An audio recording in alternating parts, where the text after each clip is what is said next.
밖에서 바라보는 날카로운 시선 외부자들 지금 시작합니다. 어느덧 박근혜 전 대통령의 1심 구속 만기가 코앞으로 다가왔습니다. 추가 구속영장 발부를 두고 검찰과 박 전 대통령 측 공방이 치열해졌죠. 예, 지난 9월 26일이죠. 검찰에서 법원에 추가 구속영장 발부를 요청을 했습니다.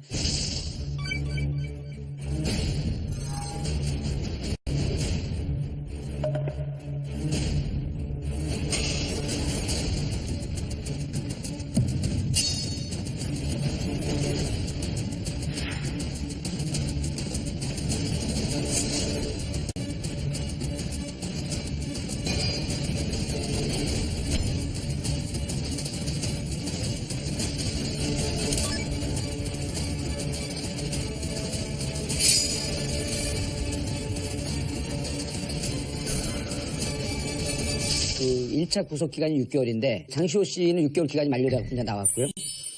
다른 최순실 씨나 차은택 이런 분들은 1차 구속 기간이 만료되면서 추가 다른 혐의로 구속영장을 재청구했죠. 그래서 박근혜 대통령은 그 혐의에 들어가 있지 않던 롯데에서 받은 70억, SK에게 요청했던 89억 이거로 구속영장을 연장할 가능성이 있는데. 근데 이게 조금 좀 부자연스러운 부분이 좀 있잖아요. 쉽게 말하면은 구속영장에는 그 사유가 없었던 거고 기소장에 이미 들어있거든요. 그러니까 다른 경우에는 아예 이제 기소장에서 없었던 새로운 혐의를 해서 추가 기소를 하면서 영장 신청을 하는 건데 기소장에서 구속영장 부분 집합이죠. 이걸 뺀 여집합을 가지고 신청을 하니까 약간 모양새가 안 좋은 건 사실이에요. 아니, 근데 이런 일이 없진 않아요. 있는데 이런 경우는 보통 이제 이렇게 사안 자체가 이제 중대하잖아요. 대강의 경우는 다 받아줍니다. 연장하는 거로. 그리고 이제 이게 연장이 6개월 연장이 아니라 1차 2개월, 또 2차 2개월, 최대 6개월까지 연장할 수 있는데 2개월 한 다음에 또 판단하고 2개월 한 다음에 또 판단하고 하니까 판사 출신, 그 다음 검사 출신 들어보면 3대7 정도가 연장될 것이다. 이렇게 보더라고요. 안 회장님 어떻게 보세요? 그러니까 저도 연장될 가능성이 높다고 보여집니다. 왜냐하면 이제 이 사건은 어떤 핑계를 대더라도 정치 재판인 건 분명합니다. 정치 재판이라는 것은 여러 가지 사법적인 측면도 있지만은 정치적인 고려를 하지 않을 수가 없거든요. 여기서 정치적 고려라는 건 사법 입장에서 본다는 재판의 원활을 하기 위해서.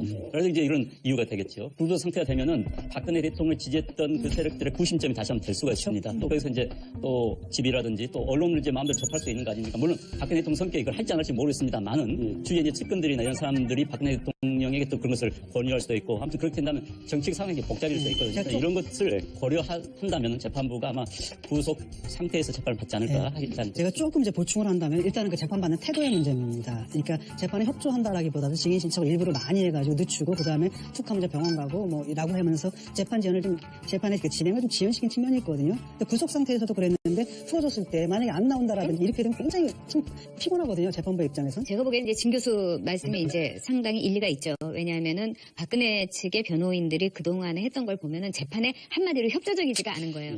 그리고 또 중요한 것은 매우 중요한 포인트라고 보는데 과연 그 박근혜 전 대통령의 정치적인 영향력이 여전히 살아있는가? 그렇지 않거든요. 이미 사라지고 있는 예전의 권력인 거예요. 그런 뜻에서 아마 재판부에서는 이것을 법적으로 말하자면 확정짓고 싶어 할 겁니다. 구속 상태에서. 당연하죠. 그렇다면 박 전 대통령 1심 선고가 지금 예상하는 게 다 같은 날이십니까? 뭐 11월 말 뭐 이렇게 보는데 잘못하면 올해를 넘길 수도 있겠죠. 그럴 수도 있어요. 워낙에 이 진행이 더디고 왜 저렇게 길게 끌고 있고 그다음에 별별 이상한 걸 다 하는데 유영하 변호사 나름대로의 그 전략과 박근혜 전 대통령의 또 미래의 계획 이게 저는 마저 떨어지고 있다 이렇게 보고 있어요. 그거는 뭐냐면 이런 시그널을 준 거죠. 우리는 이것을 좀 질질 끌고 영향력이 살아있든 살아있지 않든 태극기 부대가 밖에서 일정하게 샤우팅을 좀 해주고 그래서 이것을 자꾸 조금 더 정치적인 재판으로 끌고 가고 싶은 심리는 어떤 환경이 최적의 환경이냐면 석방이 되는 거예요. 문제는 뭐냐면 지난번 그 이재용 사건 때 최순실과 박근혜 전 대통령을 공모라고 규정을 했잖아요. 서로 연관되어 있는 재판의 판결을 순차적으로 이렇게 내려주면 안 됩니다. 왜냐면 다음 재판에 영향을 미치거든요. 그게 거의 비슷한 시기에 내려야 되는데 최순실이 추가로 기소되면서 11월 19일이 계속 만료입니다. 그럼 이 물리적 경우의 수를 따져보면은 결국은 박근혜 전 대통령은 최소한 11월 19일 전까지는 재판을 마쳐야 되는 겁니다. 안 그러게 되면 11월 19일 지나면 이제 최순실 씨도 또 나와야 돼요. 그럼 이런 상태에서 도대체 이 재판이 뒤죽박죽되는 곤란의 상황이 되기 때문에 구속기간을 연장하면서 적어도 11월 19일까지 최순실 박근혜 재판을 끝내려고 하는 그런 판단을 하고 있을 것이다.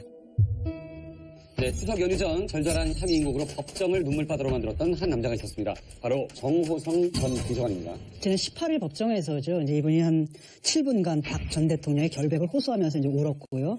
또 그 얘기를 듣고 이제 박 전 대통령도 이제 같이 우셨다고 하더라고요. 대통령님은 사실 가족도 없으시고 정말 사심 없이 24시간 국정에만 올인하신 분입니다.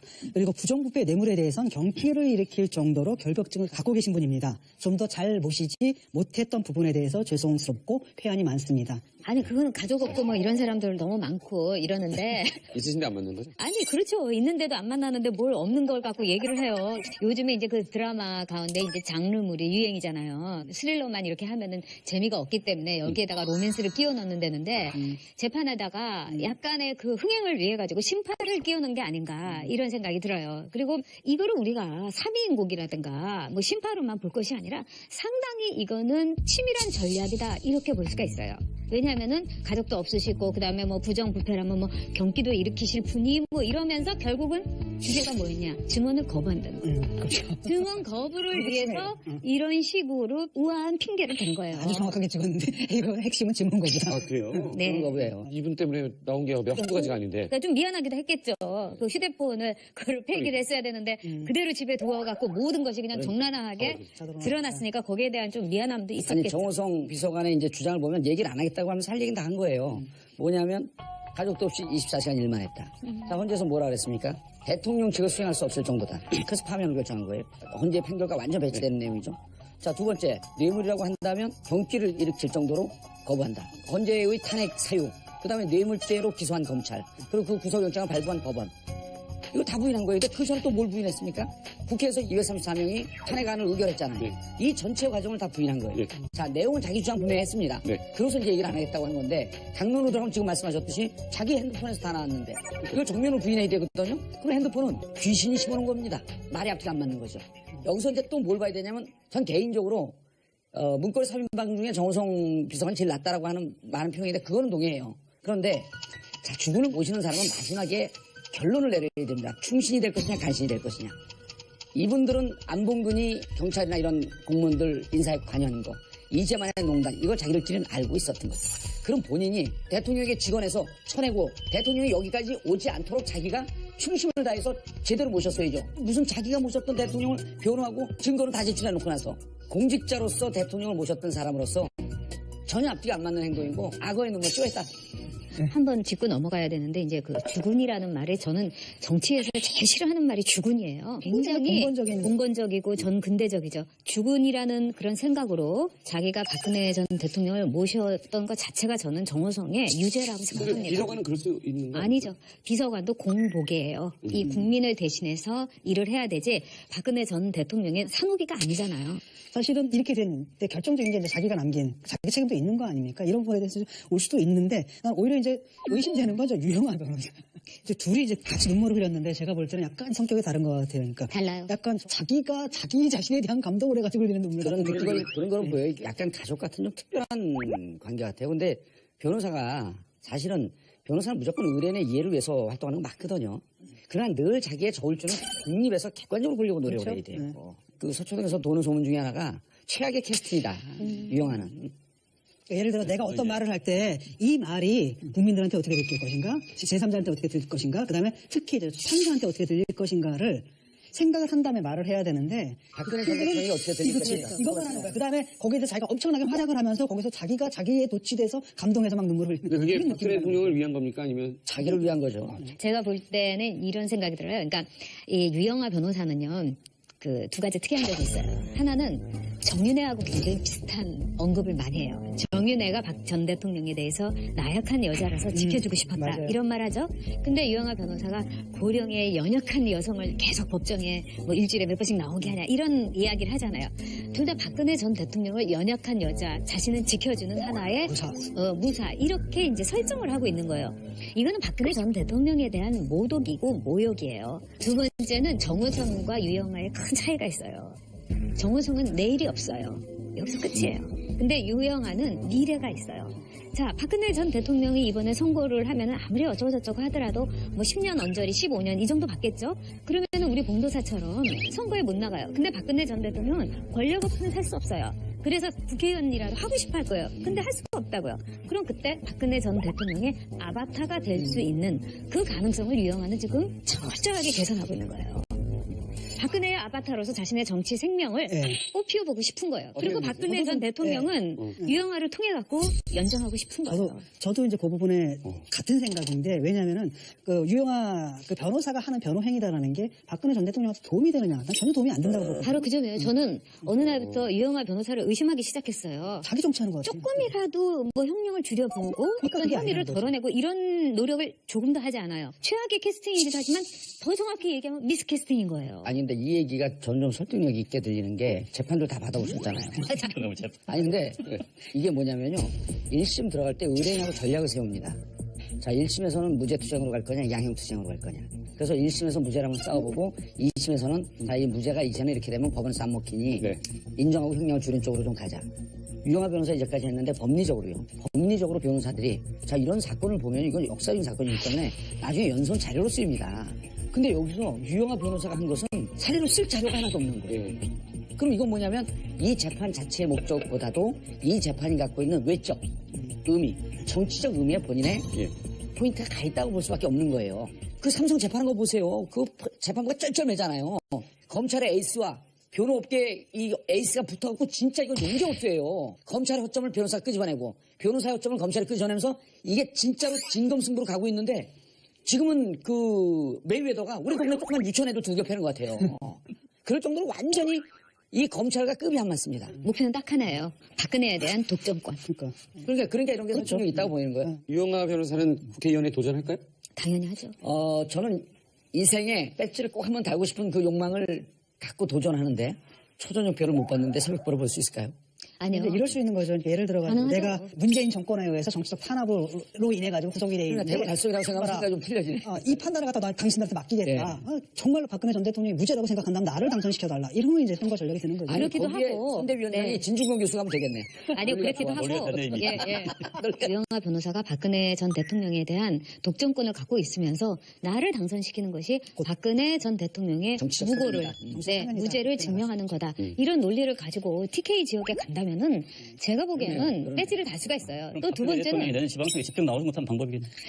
전국 도지사 선거로. 아니, 그게 가능하지. 그렇죠. 대신에 가야 되지. MB 왜냐면 아직 판결이 안 났으니까. 그리고 또한 이제 그 유영아 변호사는 아까 뭐 초저녁별을 못 봤는데 새벽별을 보겠냐. 그런데 그건 또 달라요. 초저녁별을 보려고 했는데 못 본 사람은 새벽별이라도 보고 싶어 하는 거예요. 유영아 변호사가 보면은 4번인가를 당에 공천을 받았어요. 근데 맨날 떨어졌어요. 그래가지고 막판에는 박근혜 전 대통령이 어떻게까지 했냐면은 진짜 비례나 마찬가지인 그 강남에다가 단수 공천을 줬어요. 그랬는데 그 김무성 그 저기 대표가 무성이 나르샤 해갖고 그 도장을 들고 튀어버린 거 아니겠어요? 그게 희생자가 유영아예요? 유영아 그렇죠. 그래서 유영아 그 후보는 그때 다 되는 줄 알았죠. 정말 꼬여도 이렇게 꼬일 수가 있는가 이렇게 생각해서 국회의원 배지에 대해서 아마 포환이 있을 겁니다. 그러나 유영아 변호사는 끝내 공천을 못 받은 못 거고. 받은 거예요. 몰랐어요? 대박이십니다. 난 나도 유영아 변호사는 몰랐어요. 그 당시에, 몰랐죠. 이제 네. 그 당시에 세 군데, 이제 유승민 지역구, 이재호 지역구, 그다음에 유영아 지역구였는데 그리고 와, 또 박근혜 전 대통령이 엄청난 혜택을 줬어요. 사실 우리 당에서 전전당에서 이 2번이나 떨어지잖아요. 세 번째는 공천을 받기가 어려워요. 왜냐하면 그 지역위원장도 못 받지. 그렇죠. 근데도 그냥 꿋꿋하게 받았던 거죠. 처음부터 지금 박근혜 대통령이나 박근혜 대통령을 둘러싼 최측근, 유영아 변호사 등 좀 오판을 하고 있어요. 난 그렇게 생각을 해요. 어떤 오판? 그러니까 헌법재판소에서 탄핵 소추가 되지 않을 것이란 너무나 강한 믿음을 가지고 있었던 거예요. 대다수의 사람들은 평범한 지식인들조차 아니야 헌재에서 그냥 탄핵 소추 된다라고 생각했을 때 청와대만은 그걸 믿지 않았습니다. 맞아요. 그때 믿지 않았던 건 박근혜 대통령의 강한 자기 확신도 있었겠지만 나는 측근들이 잘못된 정보를 올려본 게 굉장히 컸다고 봐요. 그 측근은 되게 변호인단이죠. 되게 법률가들 거고 거기에는 뭐 유영아 변호사 하나 큰 몫을 했을 거라고 보고 또 지금 이 재판도 마찬가지입니다. 사실 박근혜 대통령은 정치적으로는 이미 대법원 확정 판결이 난 건 마찬가지예요. 이미 끝났습니다. 정치적으로는. 지금도 그런데 아직도 박근혜 대통령은 물론 유영아 변호사 등 변호인단은 무죄를 확신하고 무죄 투쟁을 하고 있는 겁니다. 그러다 보니까 자꾸 이제 뭐 기한을 연장하니 굉장히 좀 구차스러운 일들이 많이 나오고 전직 대통령으로서는 좀 창피스러운 일입니다. 사실 대통령이 다 인정을 하고 내가 부덕에 소추가 잘못했다. 궁극적으로 이건 정치 재판이라고는 생각한다. 그렇지만 현 상황에서 나 다른 사람 바라지 말아라. 다 내가 다 안고 가겠다라고 했다면은 이런 이야기가 나오지 않을 겁니다. 그런데 이제 자꾸 교원관이 뭐하니 자꾸 이런 것이 내 보이고 뭐 기한 연장하니 뭐 진단 사건이 나오니까는 대통령도 우습게 보이고 옆에 변호인단도 더욱 우습게 보이는 거예요. 박 전 대통령 곁을 지키는 유영하 변호사와는 다르게 철저한 상급기에도 불구하고 뗄래야 뗄 수 없는 한 분 있죠. 다시 구속 만료를 앞두고 있는 최순실 씨 지금 무슨 생각을 하고 있을까요? 여기서도 또 눈물의 호소가 있었죠. 아유 슬퍼서 진행을 못하는. 그러니까 요즘 약간 신파의 시대인가? 왜들 이렇게 눌러? 이경재 변호사가 그 정유라에 대한 변호를 포기했어요. 그래서 이 변호사가 이제 그 사임한 이후 최순실이 이제 박근혜 전 대통령과 함께 받는 재판에서 시작과 동시에 눈물을 터뜨려 버렸죠. 또 그 김경숙 전 이대 학장 재판 증인으로 출석해가지고 뭐라고 얘기했냐면 내가 사회적인 무리를 일으켜서 딸이 망가지고 벼랑 끝에 몰려 있다라고 토로를 했습니다. 사실은 저는 그 최순실이 갖고 있는 모성애 이건 의심하지 않아요. 그렇죠. 왜냐하면 이 모든 사태가 이분이 갖고 있는 이 과대한 도에 넘는 이 모성애가 빗나간 모성애죠. 그렇죠. 빗나간 모성애가 일으킨 사건이거든요. 그러니까 아마도 굉장히 아팠을 거예요. 왜냐하면 자신에 대한 유죄 또 어떤 삼성에 대한 유죄 있지 않습니까? 그게 결국은 삼성에 대한 유죄 판결이 나면 논리적으로 돈을 받은 사람들은 유죄를 받을 수밖에 없잖아요. 근데 그 판결이 하필이면 자기 딸의 입에서 나온 증언이었단 말이에요. 가슴이 아팠을 거예요. 아마. 뇌물죄는 필수적 공범관계라 그러잖아요. 주는 사람이 있으면 받은 사람이 있고 준 사람은 사실 몇 번 우리가 얘기를 했지만 공여자는 5년 이하의 징역이에요. 그리고 이제 이정 부회장 같은 경우는 5년 받았잖아요. 그러니까 뇌물만 관련해서는 최고형을 받은 거죠. 이제 물론 다른 것과 병합돼갖고 5년이 나왔지만 뇌물 공여자가 시정을 받았다? 그럼 뇌물 수수한 사람은요. 자기는 볼 게 없는 거예요. 1억 이상이면 특가법상 1억 이상이면 무기까지 가지 않습니까? 10년에서 무기까지 가요. 그러니까 이제 그 최순실 씨 입장에서는 이게 이제 변호인들이 계속 얘기해주는데 이경재 변호사 같은 경우는 그런 면에서 엄청 냉정한 분이거든요. 최종 3심까지 가서 어떻게 될지 모르지만 일단 1심에서 공여자가 유죄를 받았기 때문에 이건 피할 수 없습니다. 라고 하면서 그 이후로 전체적으로 최순실 씨 법정 대응 태도가 달라지죠. 무너지는 듯한 모습이 보이는 거예요. 뭐 무리를 일으켜 예. 형량투쟁으로 가는 거죠. 재판에 협조하고 검찰 수사에 협조하고 이러면서 이제 검찰이 상대적으로 구형을 좀 낮게 이른바 개전의 정을 보여야 되는 겁니다. 그런 거밖에 이제 없는데 가능성이 전혀 없죠. 이재용 같은 경우는 재판부에서 형량 굉장히 고려해 준 거잖아요. 하여튼 자기들이 할 수 있는 사실은 굉장히 무리한 거죠. 부자연스러운 논리까지 동원해가지고 사실 5년으로 좀 때려준 네. 건데 최순실 같은 경우는 사실 재판부에서 이렇게 고려할 그 저희가 없어요. 부담이 없는 거죠. 안 원장님, 그 최순실 씨 뭐 아파트 보증금 관련해가지고 그게 무슨 얘기입니까? 작년 9월 1일에 최순실 씨가 서울 강남에 뭐 유명한 부상복합 아파트를 임대했답니다. 그때 1년에 보증금 1억 5천, 한 달 월세 750만 원, 정유라 명의로 했었죠. 그래서 또 그게 언론에 나가면 굉장히 유명해졌어요. 그런데 이제 구속 이후에 이 계약을 해지하고 보증금을 돌려주고 요구했더니 집 주인이 이 집이 최순실이가 살았던 걸 알려줘가지고 그로 계약자가 안 나타난다. 보증금 못 돌려주겠다. 한 겁니다. 세입자가 안 들어오는 거야. 안 들어오니까. 경제적 피해가 크다. 네. 그래서 이제 민사소송을 제기한 거죠. 민사소송을 제기해서 3달 만에 1억 2천만 원을 받아냈습니다. 아마 추측한데 750만 원 4개월분 뺀 것 같아요. 4개월 빼고 이제 3천만 원 빼고 1억 2천만 원을 돌려주는 소송에서 승소를 했습니다. 그런데 이제 이게 언론에 이제 논란을 탔던 것은 본인이 정신과치료를 받겠다라고 하면서 소송을 또 기획한 거예요. 그래서 논란이 됐던 거죠. 정신과 치료를 받아야 되니까 재판받기가 어렵다. 그러니까. 근데 뭐 본인이 또 1억 2천만 원 뗄 수는 없다고 생각했겠죠. 그럼 뭐 그분나 이해가 가요. 한번 뗄 수는 없는 거지. 그 정신이 따로 있나 봐. 이게 재판받는 정신 따로 있고 그다음에 이게 돈 받아내는 정신이 따로 있어서 요 부분만 고장났다 이런 거죠. 이 집주인도 대단하신 분이에요. 그러니까 이제 정신과 치료라는 게 꼭 이런 부분도 있죠. 우울증 환자라서 사리 판단 못하는 거 아니잖아요. 아니 우울증 그다음에 그 불면증 이런 게 이제 감옥에서는 많이 오거든요. 또 이제 재판 받고 그러니까 아니 이게 재판부한테 무척 안 좋은 영향을 전 미칠 거라고 봐요. 왜냐하면 실제로 재판 나와서 울거나 여러 가지 감정의 기복을 보인 것에 진정성을 의심하는 겁니다. 자기한테 불리하니까 끌려고 했구나라고 하는 그런 심정으로 확 가버리는 거예요. 무척 불리한 판결이 나올 겁니다. 국정농단 재판 결말을 예측하기는 정말 어려운 것 같습니다. 박 전 대통령의 1심 재판 최순실 씨에게 어떤 타격을 줄 수 있을까요? 제가 보기에는 뭐 별로 안 미칠 거라고 봐요. 그게 이제 최순실이라는 그 개인 캐릭터로 볼 때는 지금 각을 딱 잡고 있는 거예요. 그러니까 박근혜 전 대통령은 그 정치인 유영하가 변호인 그 코스프레를 하면서 전혀 변호를 해주지 않고 있잖아요. 하지만 이경재 변호사는 실질적인 변호인 역할을 해주고 있고 그 과정에서 유영하 변호사가 내가 뭐든지 다 책임지고 내가 다 알아서 해주겠다 하니까 박 박근혜 전 대통령은 지금 정신줄 놓고 있는 거예요. 그래서 감방 안에서도 구치소 안에서도 뉴스를 보지 않는다는 거잖아요. 그렇지만은 지금 최순실은 정신줄을 꽉 잡고 있는 거죠. 그래서 그동안에 나를 이제 먹여 살렸고 어떻게 보면 우리 집안을 이제 일으켰고 실질적인 노후 대책이었던 박근혜 이후를 지금 굉장히 심각하고 진지하게 모색하고 있을 겁니다. 그래서 지금 내가 부영은 얼마를 받을 거고 이거를 이제 어떻게 감형을 받아가지고 어떻게 나갈 것인가 하는 매우 합리적이고 구체적이고 법리적인 대처를 하느라고 지금 뭐 굉장히 바쁠 거예요. 배신성 발언이나 증언도 저는 충분히 할 수 있다고 생각해요. 지금 이제 박근혜 전 대통령에 대해서 우리는 늘 배신의 트라우마가 있다. 그리고 배신자를 뭐 선거에서 심판을 해달라고까지 정말 현직 대통령 이야기를 하는 이건 굉장히 모상식한 거거든요. 정말로 박근혜 전 대통령을 배신한 사람이 누군가를 우리가 생각을 해보면은 최순실이잖아요. 그렇게 해서는 안 되는데 호가호위 했고 그 속여가지고 무슨 뭐 K미르 재단에서 이제 돈 긁었고 또한 두 번째 배신자는 또 유영아 변호사가 될 수도 있어요. 모든 거 내가 다 알아서 해주겠다 하면서 진짜 제대로 된 변론 하나 안 하고 제대로 된 형량 감형을 위한 그런 역할 제대로 하지 않고 박근혜의 진정한 트라우마는 이거죠. 사람 볼 줄 모르는 거. 약간 가슴도 좀 아프네요. 왜냐하면 이제 이분이 다 배신했잖아요. 자유한국당마저도 나가라 그러고 벌써 다 등을 돌린 거 아닙니까? 최순실 같은 경우에도 이제 필요한 부분에서 또 배신할 수 있을 가능성도 좀 있는 것 같아요. 이용했던 거예요. 참 불행한 일이지만. 법리적으로만 딱 보면 최순실이 형은 더 세게 나올 거로 보여요. 진짜요? 전 그렇게 한 근데 거예요. 죄목이 더 적잖아요. 많잖아요. 아니 근데 이제 예를 들어 뇌물이 되게 크거든요. 근데 뇌물에 이제 이익의 귀속 주체인데 둘이 공모라고 했어도 이 이익이 귀속이 어디로 가느냐. 이익의 귀속 주체를 더 우선을 보는 거거든요. 그렇기 때문에 변호사들 일반적인 얘기 판단은 최순실이 조금 더 형이 무거울 것이다. 최순실 씨는 플러스 무슨 외국환 관리법이라든지 뭐 재산 해외도피 이런 게 있습니다. 그게 혐의가 굉장히 세요. 그렇죠. 그게 맞물려 있기 부정 때문에. 입학 문제도 있고. 그래서 네. 박근혜 대통령의 혐의가 사실 굉장히 단순합니다. 업무와 관련된 거지만은 형량은 최순실 씨가 더 복잡하고 양도 많을 가능성이 높지요. 그러나 이제 어찌됐든 박근혜 대통령이 당당하게 다 내 잘못이다, 내 업보다라고 했으면 좋겠어요. 그것도 참 부차스러운 거죠. 그렇게 핑퐁 게임을 한다면. 추석 연휴 동안 한국과 미국은 FTA 개정을 진행하기로 합의를 했습니다. 체결 10년 만에 시작된 한미 FTA 개정 협상 어떻게 보십니까? 예, 먼저 역사부터 좀 거슬러 올라갈 필요가 있어요. 노무현 정부 당시죠. 2007년 4월에 한미 FTA가 이제 타결이 됐고요. 그해 6월에 공식적으로 서명을 했습니다.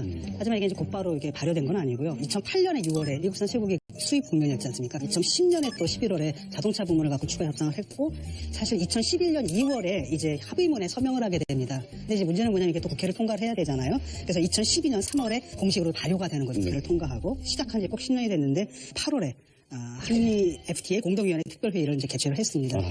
이번 한미 FTA에 대해서 이제 문재인 정부 입장은 현상 유지를 하겠다. 개정하지 않겠다. 정 미국에서 개정을 요구해 오면은 FTA 효과 분석을 해보자. 효과 분석 결과 FTA 때문에 너네가 뭐 미국이 너무 손해본 거 아니다. 양국이 다 호혜적으로 이득을 보고 있다라고 이제 설명할 생각이었어요. 그런데 현상 유지, 택도 없는 소리 이런 이야기가 나오는 겁니다. 9월 초에 트럼프 대통령이 미국 국무장관, 국방장관, USTR이라고 미국 무역 대표가 있는데 이 사람들은 모아놓고 회의를 했답니다. 한미 FTA 관련해가지고 당신에게 30일을 주겠다. 그리고 그 안에 한국으로부터 양보를 얻지 못하면 난 한미 FTA에서 빠지겠다고 한 겁니다. 그러니까 이제 그 말 듣고 그렇다면 한국인들한테 가서 30일 동안의 기한을 주겠다고 말하겠다. 했더니 트럼프 이런 거예요. 아니야, 당신 내 말을 제대로 못 알아먹는 거 아니냐. 응? 그렇게 말하면 안 되고 30일을 주겠다고 하지 말고 우리 대통령이 제정신이 아니다. 이렇게 말하라. 그러니까 한국인들에게 30일이라고 그냥 말한다면 한국인들이 질질 끌 것이다. 지금 당장이라도 나는 한미 FTA를 폐기할 수 있다. 협상단들한테 대통령 핑계 다 대라. 이렇게 시킨 거죠. 트럼프의 경우는 이제 러스트벨트 이른바 이제 공업지대가 이제 쇠락한 러스트벨트의 큰 표를 얻어가지고 된 대통령이지만 또 한편은 라이스벨트 즉 쌀까지도 판로가 없어진 미국 농민들의 표도 트럼프가 거의 몰표를 받았어요. 그래서 트럼프의 경우에는 다른 것보다도 어떻게 보면 북핵 해결이라는 것은 자신이 이제 대통령이 되니까 그 자리에 앉아보니까 뭐 공중 크게 세우고 싶은 가외고 번외편이고 진짜 트럼프가 가장 크게 역점을 주었던 것은 한미 FTA에 대해서 개정하는 거예요. 근데 우리로서는 전략 미스가 있었던 것 같아요. 이런 거죠. 트럼프가 대통령이 될 때부터 예측 가능했던 부분이에요. 결국은 FTA 재협상으로 갈 것이다라고 하는 것을 염두에 두고 이 부분에 대해서 전략을 보다 긴밀하게 세웠어야죠. 그리고 서비스 분야에 있어서 우리가 적자폭이 크지만 미국에서 실제로 보면 FTA 재협상에 대해서 찬성하는 쪽이 반대하는 쪽보다 그렇게 높지 않습니다. 반대하는 쪽이 의회 쪽은 훨씬 많았어요. 왜냐하면 잘못 건드리게 돼서 서비스 분야에 흑자를 손을 대게 되면 미국으로서는 손해거든요.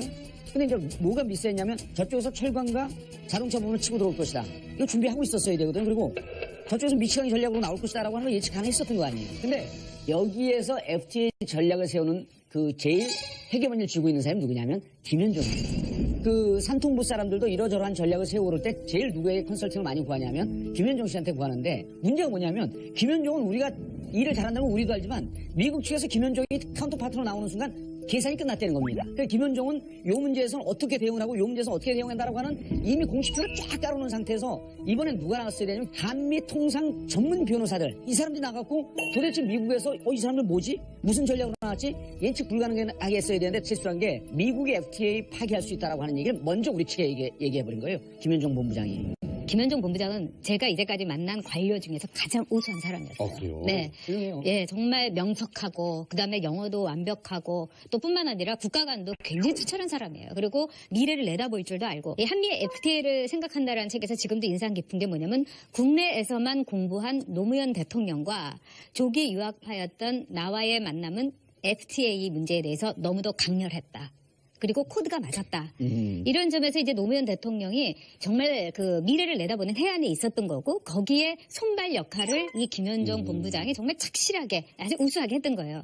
이 한미 그 FTA 문제에 대해서 김현종 본부장에게 문재인 정부가 너무 의지하는 듯한 느낌을 저는 굉장히 많이 받았어요. 노무현 대통령은 제가 이렇게 보면은 매우 진취적이고 도전적이고 국익을 위해서라면 자신의 진영의 논리도 뒤엎을 수 있는 그래서 저는 노무현 대통령의 재임 기간 동안에 한미 FTA는 노무현 대통령의 최대의 업적이다. 정말 잘하셨다. 저는 그때도 그렇게 얘기를 했어요. 근데 지금 문재인 대통령은 이 노무현 대통령과는 달리 매우 소극적이고 수세적이고 방어적이지 않는가. 그래서 좀 더 다른 버전으로 이거를 대처를 해야 되는데 똑같은 버전으로 했다는 거. 이제 미국의 로버트 라이트하이저 대표도 83년부터 85년 사이에 USTR, 그 당시 레이건 정부에서 미국 무역대표부의 부대표였어요.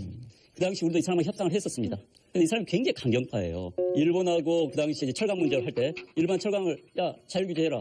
못하면 관세 100% 때려버리겠다. 라고 협박을 해가지고 결국은 일본의 자율규제 얻어낸 인물입니다. 라이트하이저가. 그리고 우리도 그 당시에 반통빙 관세를 브라운관, 팔라TV에 대해서 맞았어요. 그러니까 충분히 더 조사할 수 있는 여지가 있는 겁니다. 난 솔직히 우리 정부가 이 라이트 화이즈에 대해서 얼마나 연구를 하고 있는지 잘 모르겠어요. 왜냐하면 근데 우리는 기본적으로 협상까지 가지는 않고 아니에요, 그냥 그거예요. 대충 끝날 것이라 생각을 너무 했던 것 같아요. 그러다 이 지경을 갖다 진 겁니다. 그게 아니었던 트럼프의 거예요. 의지를 그게 몰랐던 아니에요. 거예요. 정말 아니랬어요. 글쎄, 저는 모르지 않았을 거라고 생각을 하고요. 개인의 능력 또는 아까 말한 화이저라는 사람의 능력 전혀 상관없는 부분이 있거든요. 어떤 구조적인 문제가 있는 거예요. FTA 폐기를 하게 되면 미국 내에서도 이익 보는 사람이 있겠지만 또 대다수는 또 손해를 볼 거란 말이에요. 예. 그렇기 때문에 미국에서도 사실 제정신 가진 사람들의 사이에서는 이거 폐기한다라는 거는 생각지도 않는 가능성인데 그렇죠. 문제는 뭐 치킨 게임이라는 게 사실 크레이지라고 하고 예측 불가능하게 한다 이랬는데 다 예측 가능하거든요. 간단한 그냥 크레이지예요. 한마디로 뭐냐 크레이지 지금 치킨 게임이다라는 거예요. 우리는 파기할 수도 있다라는 거란 말이죠.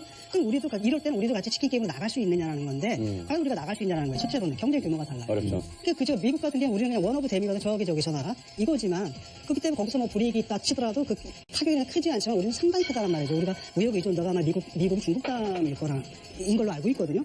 두 번째는 뭐냐면 또 북핵 문제가 걸려 있단 말이에요. 그렇죠. 북핵 국면이 지금 걸려 있고 우리가 갈등을 일으킬 수 있는 여지가 없단 말이죠. 그 세 번째는 정치적인 문제인데 국내 상황이라는 거예요. 우리나라에서 야당들 뭐 안철수 대표나 이런 사람들 막 비난하는데 당신들이 정말 대통령 뒤에서 딱 쳐가지고 우리 그래 회귀하는 것까지도 내자라고 국론을 모아줄 수 있느냐라는 거죠. 안 되거든요. 미국이 이럴 수밖에 없는 역사적 배경을 좀 설명을 드릴게요. 왜냐하면 미국이 현재 국가 채무가 2경 2천조예요. 그러니까 무역으로 따진다면 1년에 7,500억 달러. 거기도 심각하네요. 그런 그래도. 채무가 쌓이는 거예요. 그 국가 적자가 생기는데. 그렇기 때문에 이제 미국은 어떤 나라냐. 지금 최근에 이제 보호무역 분위기로 가는 겁니다. 아니, 무역을 하다 보니까 빚만 쌓이는 거야. 너무 너그러웠다 그리고 이제 이렇게 생각하는 두 거죠. 번째는 미국이 그동안 이제 개방을 썼던 건 석유예요. 사실 기본적으로. 그런데 미국이 최근에 셰일가스가 파기 시작하면서 150년 동안 자체로 소비할 수 없는 셰일가스 원유라고 확보를 했습니다. 그럼 미국 사람들 분위기가 굳이 우리끼리 잘 먹고 잘 살 수 있는데 그거 자꾸 무역해가지고 말이야 우리가 머리 아프게 적당한 번자 이런 마인드가 생기기 시작한 겁니다. 미국 사람들이. 그런 다음에 이제 그동안 무역을 많이 하다 보니까 미국의 상업 경쟁이 없는 이른바 러스트벨트에 있는 노동자들이 일자리를 다 상실된 거예요.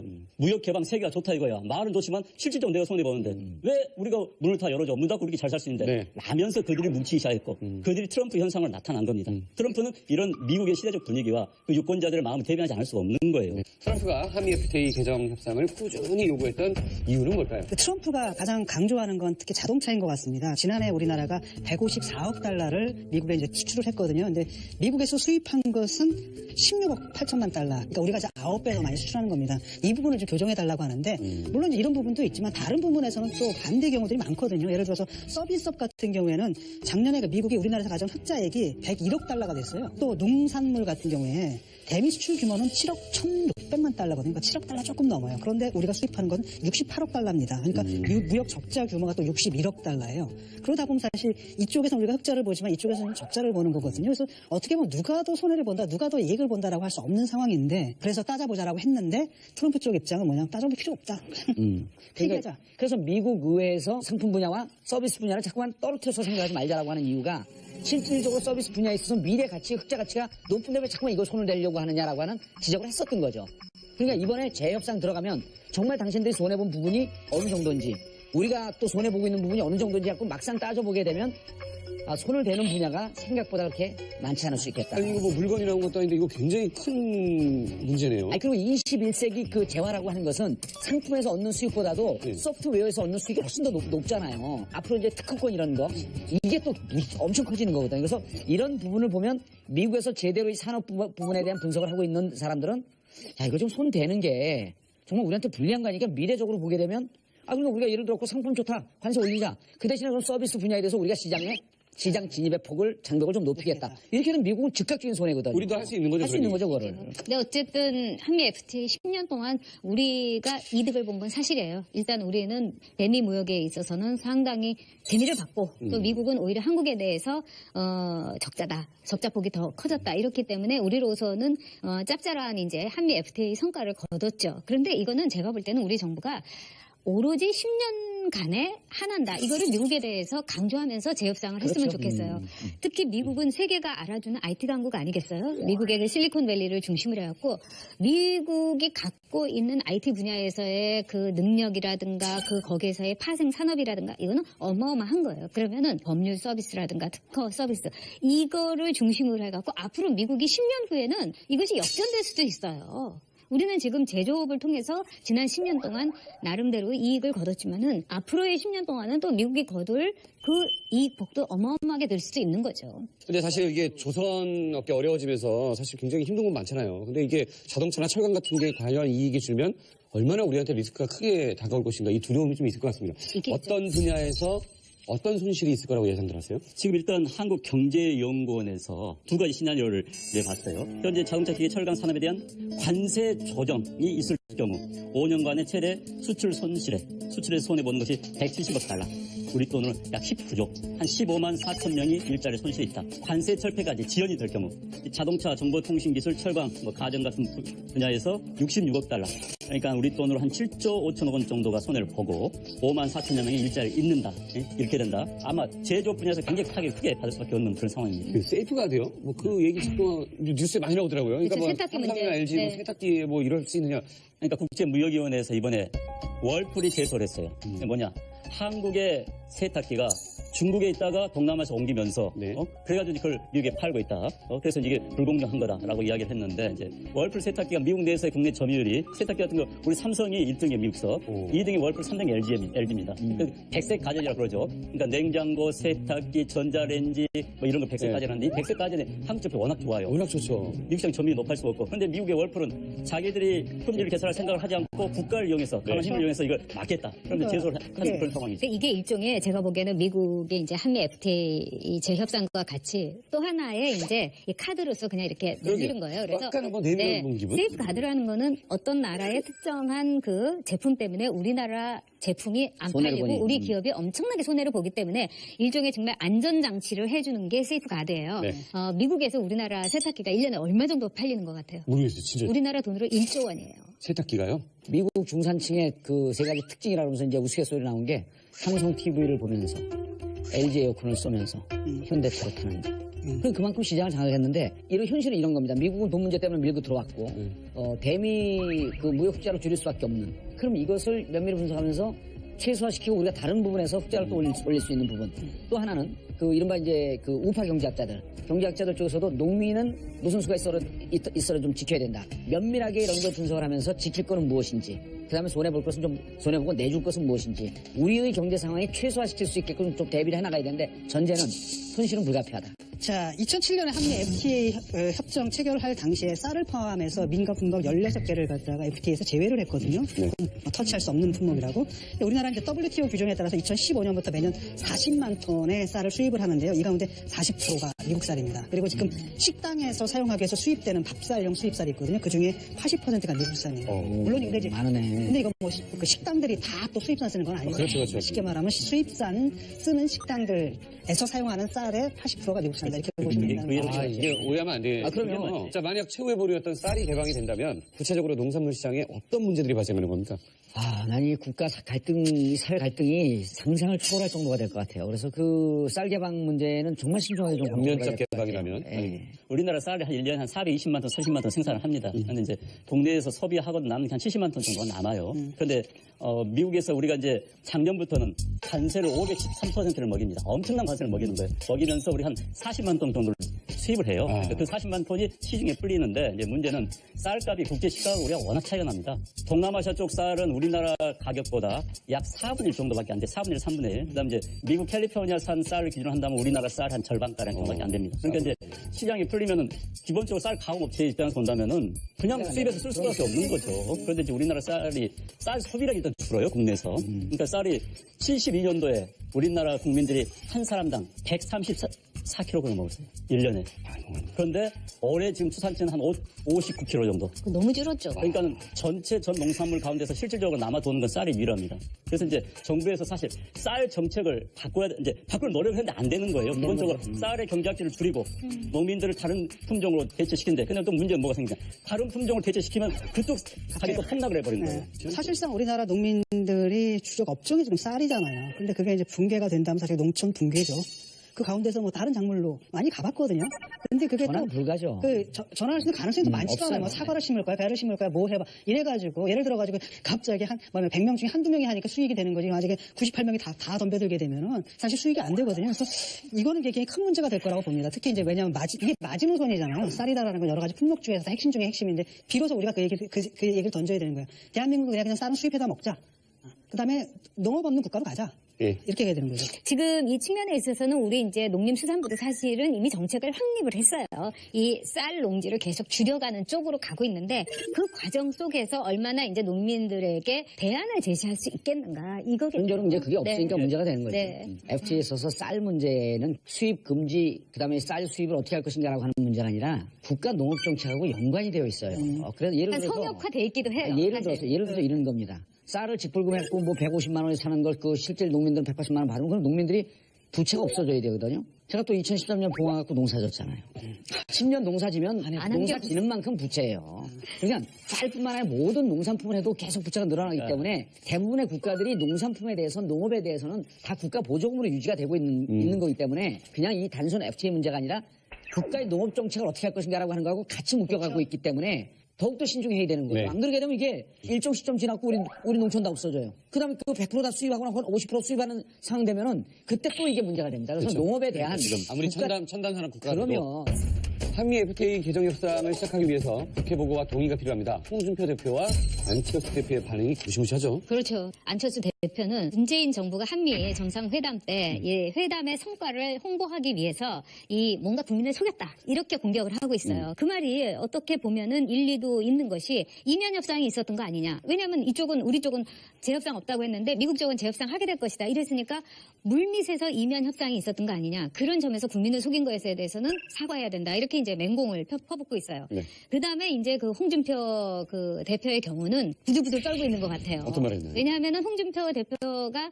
이 당의 대표였을 때 이른바 한미 FTA가 이제 실질적으로 마무리됐어요. 그때 이제 야당에서 이완용이다, 매국노다 이렇게 공격을 했고요. 그런데 지금은 오히려 재협상 안 하겠다고 야당이 이러니까 홍준표 대표는 두고 봐라 그렇게 안 하겠다고 하더니 독서장은 어떤 식으로 고칠 거면 내가 두고 보겠다. 그러면서 눈을 부릅뜨고 지켜보겠다. 이렇게까지 얘기하고 있어요. 안철수 대표하고 홍준표 대표가 지금 해야 할 일은 뭐냐면은 시기긴 카드를 주라는 거예요, 대통령한테. 레버리지를 줘야 돼요. 야당 소리 못하겠다. 그래, 우리 OS 통화 못 시켜주겠다. 우리 뭐 재협상이랑 불가능하다. 라고 하면서 대통령 힘을 실어준다면 그래도 못했을 때 비판할 수가 있는 거예요. 아, 예. 아니, 그럼 레버리지를 해갖고 우리 그 통상단이 가갖고 예. 야당의 반대 때문에 이거 곤란합니다 하면서 뭔가 여지를 주는 게 야당의 역할 아니에요? 브레이크를 잡아줘야지. 난 문재인 대통령이 이제 여당 되면서 아마 많은 후회를 할 겁니다. 내가 야당했던 발언들에 대해서. 야당하기 참 좋습니다. 책임지지 않으니까. 공격만 하면 되니까. 야당 굉장히 쉬워. 제가 봐도 야당하면 굉장히 쉬울 것 같아요. 야당 안 해봤죠? 해봤죠? 안 해봤다. 난 못 해봤지. 전 해봤어요. 굉장히 쉬울 것 같아. 왜냐면 문재인 대통령 딱 같은 보니까 안 해본 것 같아. 대통령 후보 나와서 야당 후보로 나왔을 때 한미 FTA 개정하겠다 이렇게 한 거 아닙니까? 네. 그래서 지금 이제 여당 돼보니까 아니야. 미국에서 먼저 다 손해 더 많이 봤다고 해. 그러니까 이거 아니거든. 근데 이제 사실 여당이 되면요. 국가 이익의 균형점을 찾는 겁니다. 국가의 지도자라는 것은. 왜냐면 사실 FTA 같은 경우가 이렇죠. 소비자들 이익을 보는 사람은요. 둔감해요. 손해를 본 사람은 굉장히 민감합니다. 그럼 농민은 그렇죠. 손해를 본 사람은 민감해요. 그런데 국가를 운영할 때는 손해와 이익의 균형점을 찾는 겁니다. 그런데 이제 우리가 야당 때는 그렇게 생각을 못하지. 손해 보는 사람 목소리만 대변하는 걸로 끝나는 거예요. 혁신은 주도권을 잡고 있는 여당만 제안할 수 있는 게 아니거든요. 이번 기회에 저는 자유한국당과 그 국민의당이 우리가 유능한 정당이라는 모습을 보일 필요 있어요. 그래서 국회에서 FTA 재협상 대책위를 구성을 하자. 국회에서 각 당의 의원들 책임지는 의원들 1명, 2명 정도 들어가고 나머지는 각 당에서 추천한 전문가 그룹들을 2~3명씩 넣어갖고 한 15명 정도로 팀을 딱 짜서 실질적으로 이 안을 만들 수 있는 FTA 재협상 대책위원회를 국회에 두자고 하는 겁니다. 그래서 그 자유한국당 쪽에 경제 전문가들 많거든요. 아, 좋네요. 손혜영 넣고요. 국민의당 전문가들 많이 있잖아. IT 전문가들 또 넣고요. 그 다음에 여당 좀 넣고 그랬고 111 이렇게 하고 정말 여기서 온갖 곳에 아이디어가 나오면서 김현정을 백업을 해주는 거여서 하다 보니까 야 국회 우리가 아이디어 내다 보니까 안 되겠어 이거 깨는 한이 있대도 버텨야 돼 라는 걸 주든지. 그래서 이번에는 협치를 대통령이 코너에 몰려서 안보 문제까지 있는데 안을 제시하는 것보다도 야당이 자 잘못했어 나 이제까지 욕먹고 그랬는데 내가 이번에 능력을 보일 테니까 여야 공동 대책위를 안철수 대표도 IT 관련해서 좋은 아이디어 그럼요. 내보는데요. 예. 네. 정말 협치를 가능하게 할 수 있는 게 현재 여당이 과거 FTA를 강하게 반대했어요. 이제 여당이 됐습니다. 책임감을 갖게 됐어요. 그런데 현재 야당은 과거 FTA를 추진했던 그룹입니다. 그렇기 때문에 FTA 반환은 한 몫을 낼 수 있는 겁니다. 그래서 아마도 다른 어떤 사안보다도 협치가 가능하고 국익을 위해서 함께 뭉칠 수 있는 한 케이스가 될 거예요. 그래서 이번만 한번 여야가 힘을 합칠 수 있는 한 계기가 될 수 있다. 네. 한번 본보기가 될 수 있다는 데서 굉장히 모델 케이스가 되지 않을까 싶어요. 홍준표 대표와 문재인 대통령은 만나야 되죠. 그리고 저는 이 방송을 보고 정말 야당이 제안을 하고 여당이 받는 그런 멋진 모습을 갖고 국민들이 이 국가적 위기에 있어서 여야가 저렇게 멋진 모습으로 드림팀을 만들 수 있겠구나라고 하는 희망을 주면요. 경제적으로는 손실이 좀 있더라도 국민 화합이나 이런 그 통합력이 높아지면요. 그만큼 국가 경쟁력이 살아나는 거 있도록 한번 해보는 거 이번에 그 기회로. 선거 때 제일 많이 나온 얘기가 민생인데 이거 가장 영향 많이 있는 거니까 이건 반드시 좀 해야 되겠네요. 제가 보기에는 문재인 정부로서는 확고한 어떤 이 믿음을 가져야 된다고 생각해요. 트럼프는 절대로 한미 FTA를 폐기하지 않습니다.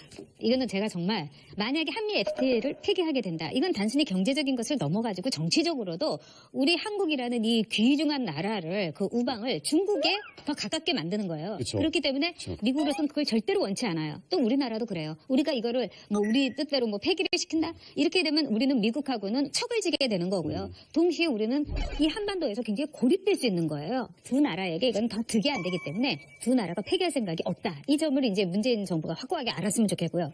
우리가 뭐 한미 통화 수합 같은 거를 미국 쪽에다가 제의를 한다든지 우리도 역제안을 통해 가지고 이 재협상을 오히려 우리 쪽에 굉장히 유리하게 끌 수 있는 가능성은 충분하게 있다. 저는 이 말을 꼭 전하고 싶어요. 네. 세계 지도에서 대한민국이 사라질 위기에 처했습니다. 인구 절벽이란 끔찍한 신조어까지 등장했습니다. 자, 벼랑 끝에 몰린 인구 문제 얼마나 체감하십니까? 저는 이제 대학에 있으니까 막 체감하죠. 왜냐하면은 초, 중, 고등학교까지는 사실 의무교육이잖아요. 그래서 애들이 그래도 채워지는데 문제는 뭐냐면 지금 대학들이 좀 초과 상태거든요. 지방대학은 안 채워진다. 특히 지방사립대학은 2020년에 갑자기 그 대학에 들어올 인원이 5만 명이 줄어든다는 거예요. 그 5만 명이면 이게 생각해보면 대학이 몇 개입니까? 그럼 실직하게 되는 거예요? 그렇죠. 실제로 굉장히 큰 위험입니다. 왜냐면 문 닫아야지 애들이 없는데, 학생들이 없는데. 그러니까 이제 사실상 지금 존재하는 대학의 거의 절반 정도가 장기적으로 없어질 거다라고 예상을 하고 있어요. 그러니까 70년에 100만 명이 태어났습니다. 그리고 작년에 43만 명이에요. 올해는 40만 명이 무너졌다는 거 아니에요? 그러니까 결국은 100만 명이 70년이면 이제 올해 37, 38인데 아니요? 47. 47, 8이죠. 그러니까 47, 8. 그렇구나. 그 자녀들이 이제 대학을 갈 때가 됐다 하면 이제 보통 뭐 2, 3년에 대학을 갈 거 아니에요. 그때는 43만 명이 되는 거니까. 그러니까 절반이 뚝뚝 떨어지고 있어요, 지금. 인구 절벽이라는 말이. 예. 인구 절벽이라는 것은 이제 구체적으로 말하면은 15살부터 64세까지예요. 이른바 생산 가능 인구죠. 네. 이 사람들의 수가 급속히 줄어드는 겁니다. 반면에 이제 노년층은 늘어나는 거죠. 그러면은 사실 이 사람들이 일을 해서 노년층들을 부양을 해야 되는데 네. 일하는 사람들은 줄어들고 그걸 다 부양 받아야 할 사람들 늘어나는 거란 말이죠. 그렇죠. 그래서 지금 예를 들어가지고 네 사람이 한 사람의 노인을 갖다 부양해야 된다면 그렇죠. 잠시 후에는 이제 한 사람이 한 사람의 노인을 부양해야 되는 또 굉장히 부담이 크게 되는 거죠. 그러니까 이제 이게 2013년에 이제 해리 덴트라고 하는 이제 인구학자가 2018 인구 절벽이 온다.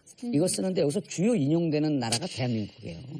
그러면서 대한민국이 정확하게 일본을 22년 뒤쫓아가고 있는데 일본이 인구가 줄어드는 속도를 뛰어넘고 2018년까지 인구 정점이 딱 그때부터 이제 떨어지기 시작하는데 OECD 국가 중에 지금 우리나라 출산율이 제일 낮잖아요. 그러니까 실질적으로 다른 선진국이 경험하지 못할 정도의 급속한 속도로 인구 절벽으로 떨어지는 마지막 선진국이 될 것이다라고 하면서 경고하는 나라가 대한민국이에요. 네. 옥스퍼드 대학교 교수가 이야기했잖아요. 인류 역사상 인구 감소로 사라지게 될 첫 번째 국가가 리퍼블릭 오브 코리아. 왜? 300년 뒤에는 대한민국이 사라집니다. 이 한반도 남쪽에는 한 명도 살지 않습니다. 그 이유는 일단 출산율이 우리가 현재 1.17, OECD 가운데서 가장 낮아요. 게다가 이제 고령화 추세가 워낙 빠릅니다. 고령화 사회는 전체 인구 가운데 노령 인구, 65세 인구가 7% 이상이면 고령화 사회. 그 다음에 고령 사회, 고령 사회는 14%, 그 다음에 초고령 사회는 21%라고 그러는데 우리나라가 2000년에 고령화 사회가 됐어요. 7%. 그런데 정확히 올해 17년 만에 14% 고령 사회가 됐습니다. 우리는 17년 만에 고령화 사회가 됐어요. 그런데 우리가 17년 걸린 것이 프랑스는 115년 걸렸어요. 미국은 75년, 영국도 75년 걸리고 일본이 약 24년 걸렸어요. 그러니까 우리는 유럽이 115년 걸린 것을 17년 만에 그냥 초고령화 사회로 가는 겁니다, 지금. 그러니까 이 압축, 인구 감소 점도가 엄청나게 빠른 거예요. 그러니까 우리는 뭐든지 빠른 국가인데 인구 감소도 엄청나게 빠르다. 이게 이제 우리의 지금 현실인 거죠. 근데 일본이 이제 지금 뭐 우리도 300년 후에 사라지고 뭐 일본도 비슷한 얘기 많거든요. 우리보다는 좀 길지만. 근데 일본의 지금 가장 큰 문제가 뭐냐면은 노인들의 가난이에요. 일본이 사회복지, 특히 노인복지를 위해서 표가 있으니까 엄청나게 예산을 투입하거든요. 그렇지만은 노인들의 그 고령 속도가 너무나 어마어마하게 빨라가지고 아무리 예산에 돈 많은 일본이 투입을 해도 안 되는 거예요. 감당이 안 되는 거죠. 그렇죠. 그래서 일본의 경우는 어느 정도냐면은 노인들의 물론 자살률이라든가 이제 이 치매 때문에 이제 뭐 동반 자살하는 것도 많지만은 지금 가장 문제는 일본 노인들, 할아버지, 할머니들이 경범죄를 굉장히 많이 저질러요. 왜요? 그러니까 편의점이나 이런 데서 뭘 자꾸 훔쳐요. 그래가지고 교도소를 들어가는 거예요. 근데 일본은 노인들이 이제 국가에서 받는 보조금이 약 70만 원이에요, 연. 그러니까 700만 원 정도 되는 거예요, 우리나라 돈으로. 근데 교도소에서 이른바 의료 뭐 모든 것까지 해가지고 그 죄수당 그 드는 돈이 관리 비용이 420만 원이에요. 그러니까 얼마? 420만 원? 그러니까 4천만 원. 그러니까 오히려 5배니까 교도소 들어가갖고 의료도 다 이렇게 하고 옷도 빠르고 뭐 이제 친구도 있고 어떻게 보면은요. 그래서 일본에서 경범죄를 노인들이 많이 저지르고 더 충격적인 건 뭐냐. 경범죄를 저질러서 뭐 6개월이고 뭐 고령을 감안해갖고 뭐 초범이다 이래갖고 나오잖아요. 그러면 또 훔쳐가지고 다시 들어가요. 그래서 고령 노인들의 이른바 경범죄의 재범, 뭐 3범 이게 너무 높은 거예요. 너무나 가슴 아픈 일이죠. 아니 이게 현실화될 수 있는 게 우리나라 이제 교도소가 40개 아니에요? 역시 법무부 장학생. 교도소 전문가. 이게 왜 중요하냐면 대학은 몇 개예요?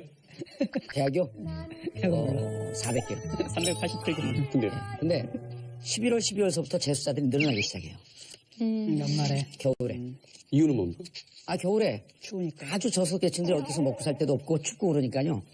경범죄를 저질러서 들어오는 거예요, 교도소에. 그래서 이 겨울 내내 한 7%에서 10% 정도까지 재수자가 늘어나요. 생계형 경범죄 범죄들이 들어오기 시작합니다. 몸 아프면 약 주죠. 밥 주죠. 옷 주죠. 생계할 거 다 주죠. 근데 이게 언제부턴가 그렇게 경범죄를 저지른 분들이 나이 드신 분들이 들어오기 시작을 해요. 노인 빈곤율 말씀하셨는데 우리나라가 이제 자살률이 지금 OECD 가운데서 1등입니다. 그런데 노인 자살률은 전 세계 1등입니다. 아유, 어째요? 그러니까 OECD 국가는 선진국가니까 그 자살률은 그다 치는데 이제 전 세계에서 노인 자살 우리가 1등이에요. 근데 잘 이야기 안 되는데 왜냐하면 결국 노인 빈곤 문제가 맞물려 있고 이제 우리나라 노인 문제가 심각한 게 우리나라는 앞으로는 그래서 안 되지만 부모들이 자식한테 올인하는 분위기 아닙니까? 내 노후를 생각하지 않고 자식들 교육에 다 투자하고 자식이 사업 망했다고 하면은 집 팔아가지고 사업 자금 대주고 그러니까 본인 노후에 가진 게 없는 거예요. 맞아요. 빚쟁이가 되는 거야. 그래서 가난의 이제 호되게도 자존심이 있습니다. 외부에 자기 강한 모습을 안 보이려고 그래요. 그러니까 결국은 마지막 최후의 선택은 스스로 목숨을 끊는. 그러니까 이게 이제 우리 사회 비극인데 이게 지금 계속 더 많아지고 있어요. 왜? 뭐 상가집 가면은 90대 거의 90대. 자시하지 아니고 뭐 호상님 이렇게 하는데 그 정도로 이제 늘어났기 때문에 노인 빈곤의 기간이 점점 늘어나는 거예요. 게다가 이제 문제는 정년은 똑같고 하고 사실 전 지금 이 주제하면서 그냥 뭐 이런 일이 있을까라는 생각으로 지금 접근했는데 아주 무시무시한 이야기 같습니다. 2050년이 지나면서 이제 지방의 군들이 사라지기 시작한다는 거 아니에요. 인구가 없어지니까. 경상북도 의성군 같은 경우가 이런 이야기 하더라고요. 의성군 한 면은 전체 그 주민이 한 880명 되는데 노인이 440명. 자, 그러면은 30년 후면은 안타까운 일이지만 어르신들이 상당 부분 돌아가실 거고 그럼 그게 사라지는 겁니다. 운동화되는 거죠. 아니 지금 우리가 지하철 같은 데 타면은요 이 경로석이라는 게 있잖아요. 그런데 뭐 한 10년 한 그 20년 안짝에 그 경로석이 절반 이상이 된다는 거예요. 우리나라 인구가 그만큼 고령화돼서. 그러니까 이거는 어떻게 보면 제가 일본을 가면은 뭔가 이렇게 가서 이렇게 지하철이나 이런 교통수단을 이용하게 되면 갑자기 기운이 쫙 이렇게 빠지는 듯한 느낌을 들어요. 이렇게 보면은 거의 90%가 머리가 허연 분들이 다 앉아 있는 거예요. 그게 이제 우리나라의 20년 후의 모습이라고 하는 거예요. 22년 터를 두고 일본은 쫓아가고 있다고 그렇죠. 그러더라고요. 아주 그냥 고속 그 페달을 빠르게, 밟고 더 쫓아가고 빠르게. 있는 거예요. 아니 시골 마을에 이제 노인정 있잖아요. 네. 어르신들이 쉬는 곳. 우리 이모님 70대 초반이신데 안 가시려고 그래. 거기 가면 사실 요즘 노인정 시설 잘 돼 있어요. 뭐 밥도 먹을 수 있고 에어컨 나오고 이제 수다 때문에 놀 수 있으니까 근데 안 가시려고 왜? 70대 초반이신데 가면 막내라고 맨날 설거지만 시켜. 아, 이게 지금 저출산 문제가 얼마나 심각한 수준이길래 이 상황까지 오게 된 겁니까? 이게 갑자기 이런 건 아닌 것 같고.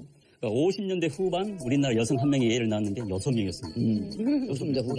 아니, 그때가 이제 베이비 부모 세대니까. 그렇죠. 그리고 이제 60년대 전반 우리들 세대 때 그때가 5명이었어요. 그리고 60년대 후반으로 가면 4명으로 줄어듭니다. 그리고 이제 그게 한 73년까지 4명이었어요. 그런데 70년대 중반이 되면은 3명으로 줄어들어요.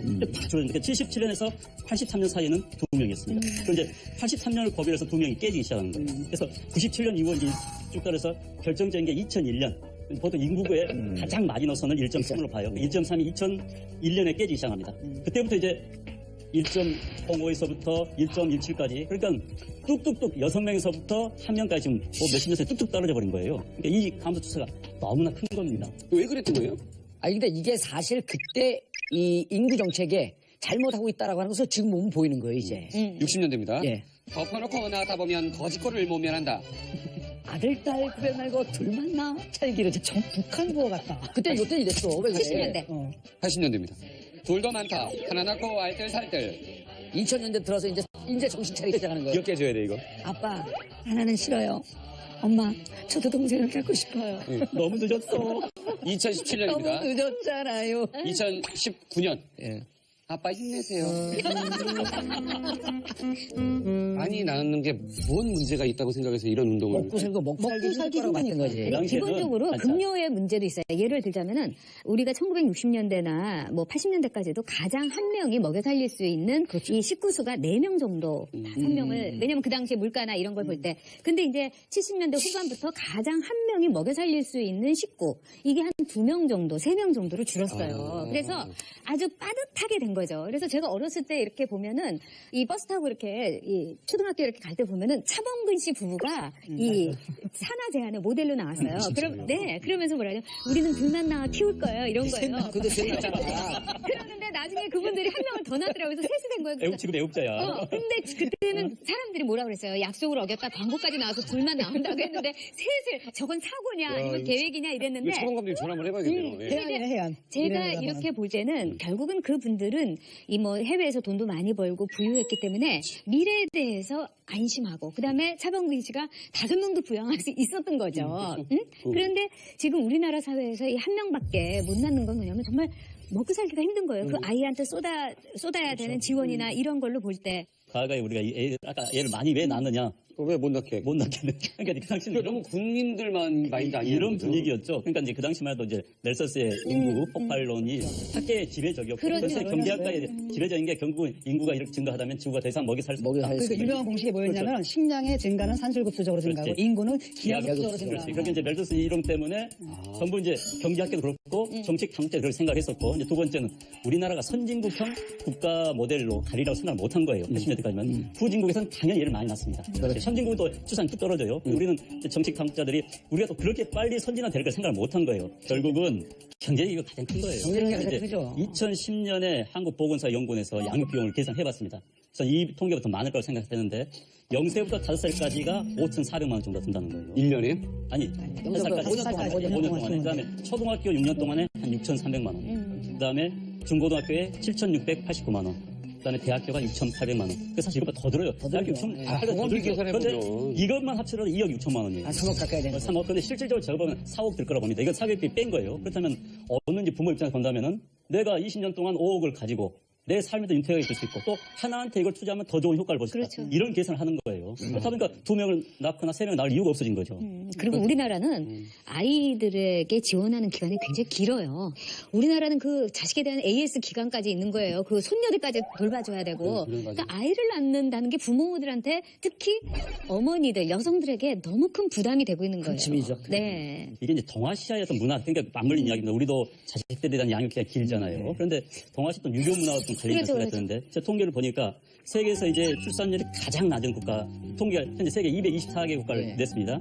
224개 국가 2015년 기준인데 224개 국가 가운데서 우리나라가 220등, 우리나라 220등. 뒤에 4개 나라가 개밖에 있습니다. 없어? 뒤에 4개 나라밖에 없어요. 출산율. 그 4개가 어디냐? 다음이 221등이 홍콩, 아, 222등이 타이완, 223등이 마카오, 오. 224등이 싱가포르. 이게 공통점인 거예요. 그럼 일본 좀 높아요. 일본은 211등입니다. 그렇지만 일본은 선진국 가운데서는 제일 낮아요. 자, 이건 뭐냐?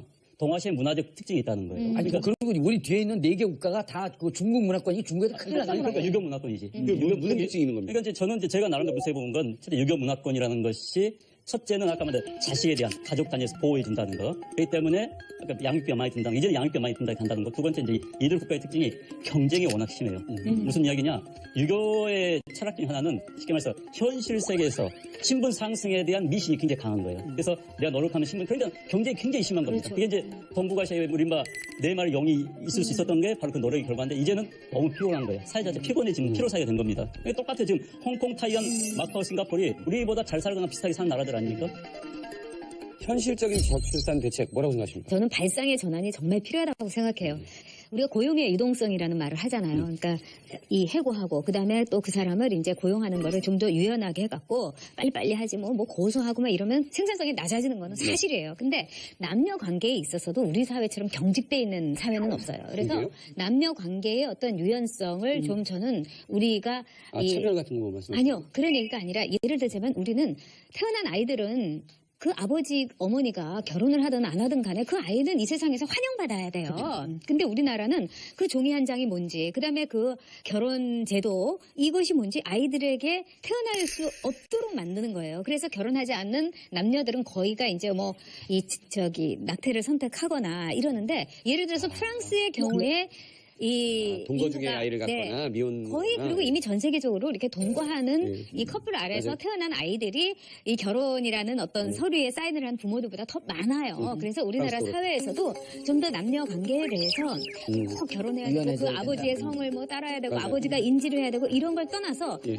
진짜 어떤 아이든지 환영할 수 있도록. 근데 이게 우리나라 사회에서는 굉장히 어렵고 정말 너무나 많은 차별과 그리고 뭐 지금도 아직도 뭐 쟤는 뭐 서자래, 쟤는 뭐 사생아래 이런 말 하는데 그건 그 아이에 대한 모독이고 생명에 대한 있을 수 없는 그 선입견이죠. 참 드라마나 그렇죠. 나오는 게 다 이런 내용이잖아요. 그래서 저는 신자니 뭐. 이제 우리나라 사회에서도 정말 그 동거를 통해 가지고 아마 결혼으로 이루는 과정이 굉장히 늘어날 거예요. 그럴 때 그것과 수반해서 우리 사회에서 정말 그 아버지가 뭐 이렇게 아버지 어머니 결혼시켜야 되고 뭐 법적으로 사인해야 되고 여기서만 태어난 아이들 이 아이들만 환영하는 거는 잘못됐다는 거죠. 네. 요즘은 결혼을 해서도 아이를 안 낳는 거예요. 맞아요. 있어요. 그래서 이런 점에서 우리 사회가 좀 발상의 전환을 할 필요가 있어요. 이거 정말 중요한 말씀입니다. 문화를 바꿔야 돼. 그 프랑스 케이스인데 네. 프랑스가 우리처럼 한때 인구 감소 굉장히 고민을 많이 했었습니다. 그래서 94년도에 인구 지금 1.66이었어요. 물론 우리보다 높지만 굉장히 그들 입장에서 낮았죠. 낮은 겁니다. 가장 낮은 나라였죠. 그렇죠. 그런데 이제 20년 만에 2014년에 2.08로 넘어선 겁니다. 그래서 유럽에서는 지금 가장 높은 국가 가운데 하나입니다. 그런데 프랑스가 그 이유를 뭐냐? 프랑스 노력했던 것 중에 하나가 이제 방금 말씀하신 것처럼 혼외 출산을 인정해주고 모든 개들한테 복지 혜택을 다 준 겁니다. 네. 미혼모에게도 복지 혜택 다 준 거예요. 네. 그다음에 이제 이민에 대해서 굉장히 간단하게 받아들였습니다. 또 하나는 출산 전부터 만 16세까지 수당을 지급해 애들한테. 그러니까 파격적으로 주기 시작한 거예요. 그러니까는 1.66에서 2.08까지 파격적으로 20년 사이에 뛰어오른 겁니다. 네. 그러니까 이제 우리도 사실 프랑스 배울 여지가 굉장히 많아요. 많습니다. 방금 네. 잠깐 전 작가님 말씀하신 것처럼 그런 부분들. 네. 일단은 그 여성들이 애를 낳을 수 있게끔 일단 출산휴가 엄격하게 지켜줘야 되는 거예요. 일단 정말 결혼서- 해줘야 되는 거예요. 그 다음에 이제 어떤 여기도 보면은 이 건물에도 타가소가 있잖아요. 내가 가가지고 애들을 맡기고 일을 할 수 있다라고 한다면은 굉장히 뭐랄까 여성들도 암심하고 애를 낳을 수가 있단 말이죠. 네. 그 다음에 이제 교육비 부담 같은 것들 덜어줘야 되는데 이건 좀 마인드를 좀 고칠 필요가 있어요. 너무 경쟁이 심하잖아요. 경쟁이 심해가지고 사실 애를 못 낳는 이유가 교육비예요, 사실은. 사교육비. 이거 이제 무서워가지고 못 낳는 경우가 많단 말이죠. 우리 아이를 얘기를 해볼게요. 독일에 있잖아요. 네. 독일에서 그냥 그래서 자랐어요. 그냥 여기서 태어나가서 한 10달 살고 독일 가가지고 그냥 살았거든요. 살았는데 외국인이잖아요. 외국인인데 양육수당을 받아요. 양육수당을 받는 게 한 달에 대충 25만 원, 30만 원 사이입니다. 생각을 해보세요. 그걸 갖다가 10년을 받고 10년을 받았다 그러면 몇천만 원이 되잖아요. 근데 그걸 언제까지 받을 수 있냐면 얘가 대학을 가면 대학 졸업할 때까지 나와요. 내가 대충 합산을 해보니까 그냥 1억 정도가 되는 겁니다. 그걸 저축을 해놨다가 애가 나갈 때 그냥 1억 주고 되는 거예요. 외국인은 네, 그다음에 또 하나는 뭐냐면은 대학은 이제 무료잖아요. 애를 낳는데 뭐 애를 큰 고민할 필요가 없는 겁니다. 그런 부분들은. 근데 재밌는 건 뭐냐면 나 거기 세금 한 푼도 안 내잖아요. 내가 외국인으로서 거기서 누리는 권리를 왜 나는 여기서 내국에서 세금 내는 여기서는 내국인으로서 못 누리느냐. 그렇다면 그다음에 또 하나는 뭐냐. 사실 걔가 거기서 살 수밖에 없잖아요. 네. 그럼 그 나라 인구가 하나 늘어난 거죠. 근데 되게 최첨단 교수님 같으신데 젊은 학생들하고 있는데 아직도 타가소라는 표현을 쓰시는 게 깜짝 놀랐네요. 죄송합니다. 뭐라 그래요? 요즘 어린이집? 와, 타가소 얼마 만에 들어본 거야? 아니, 이만 가면 저도 안 해요. 이거 편집 안 하고 나가면 국가범법 갈 수 있습니다. 와, 이게 뭐라 그래? 어린이집? 결혼 안 해도 사귀다가 애를 낳아서 결혼할 수 있는 이런 아주 그 급진적이고 전향적인 정책도 좋지만 정말 결혼해서 가정을 갖는 것이 꿈일 수 있는 사회에 2018년 이후로 인구는 줄어듭니다. 부동산은 계속 공급되거든요. 그 아파트 공급률이 이미 110% 넘어가고 120% 계속 넘어가요. 그러면은 남아 돌아가는 집들이 생기기 시작하는데 이런 것을 좀 임대주택이나 이런 것으로 가갖고 정말 내 돈이 크게 들어가지 않고 네. 1차 결혼의 진입장벽을 좀 낮출 수 네. 있는 정책. 그게 출산 장려로 이어질 그렇죠. 거예요. 그리고 그 다음에 이것이 또, 그 다음에 아까 진 교수가 얘기했지, 그 다음에 보육정책 아닙니까? 여기서 1세부터 5세까지 어떻게 키울 것인가. 네. 그래서 내가 나서 보니까 그냥 부분 맞벌이 하는데 경우에 따라서는 한 명이 집에 있고 혼자 벌어도 국가에서 지원하는 정책 때문에 충분히 아이들을 낳고 키울 수 있겠네? 요 몇 가지 축만 딱 잡아놓으면 어디에 돈이 쓰일지 보이지 않겠냐 이렇게 보이는 거예요. 이거 준우 부서가 어딘 겁니까? 이렇게. 부서가 이게 아니, 이제 이게 여가부, 문제인 게 여가부. 이거예요. 예. 이제 여가부, 예. 보건복지부, 교육부 다 갈라져 있습니다. 그건 이제 솔직히 공무원들한테 미안한 이야기지만은 자 저출산 대책 이것은 예산에서 우선순위 올라옵니다. 그러면은 다른 예산까지 저출산 예산 넣어버리는 거예요. 그럼 넣어버리면은 할수 있으니까. 이제 다른 말도 안 되는 게 저출산 예산이 안 되는 거죠. 그런데 네. 핑계를 이렇게 해야지 무슨 초등학교 무슨 도시를 개선해야지 저출산 문제가 뭐 해결된다 하면서 그걸 예산 끼워 넣는 거예요. 그러다 보니까는 100조 이하가 나와버린 거죠. 그러니까 일본은요 저출산 대책부가 있습니다. 장관이 있어요, 장관급이. 그래서 우리나라도 이제는 이 그러게요. 부분에 관한 정책을 총괄할 수 있는. 네. 현재 지금 총리실 산하에서 한다고 하고 있다지만 안 되고 이 문제는 여기 교수님들이 지금 세 군데 얘기했는데 대책위원회 만들겠다고. 그러니까 위원회를 넘어서가지고 집행력까지 가진. 맞아요. 위원회는 이제 결정력밖에 없잖아요. 그러니까 집행력을 가진 데서 그야말로 저출산 문제를 총괄할 수 있는. 그래서 여가부의 현 정책, 예산, 복지부, 교육부 몽땅 가지고 예. 총괄할 수 있는 이 정도의 발상의 전환이 있어야 된다고 봅니다. 안 원장님 네. 네. 적격자신 것 같습니다. 이 대책위원회. 시작할까요? 확실하게 해드리겠습니다. 야, 근데 이미 이제 자리 찼어요, 근데. 자, 오늘 무거운 얘기를 많이 했는데 오늘 시청자 여러분 기대하십시오. 외부자들 최초로 우리 진중권 교수님이 아주 중요한 얘기. 특히 뭐 양고기 관련된 문제는 아니 외부자들 최초로 우리 진중권 교수님이 아주 중요한 얘기. 특히 뭐 양고기 관련된 문제는 한국에서 왜 양을 많이 안 키우는가? 왜 안 키우죠? 양도 소득세 내야 되니까. 양도 소득세 내야 되니까. 알아봤는데 여기 아들 얘기. 불 지나가다 이렇게 던지면 안 되는데 너 어두워가지고 반지한테 야, 너 이거 금이냐 은이냐 그러니까 전혀 오게요. 전혀 오게요. 지금 맞는 거야. 놀랍다 놀라워. 굉장히 좋았죠. 역시 남이석이에요.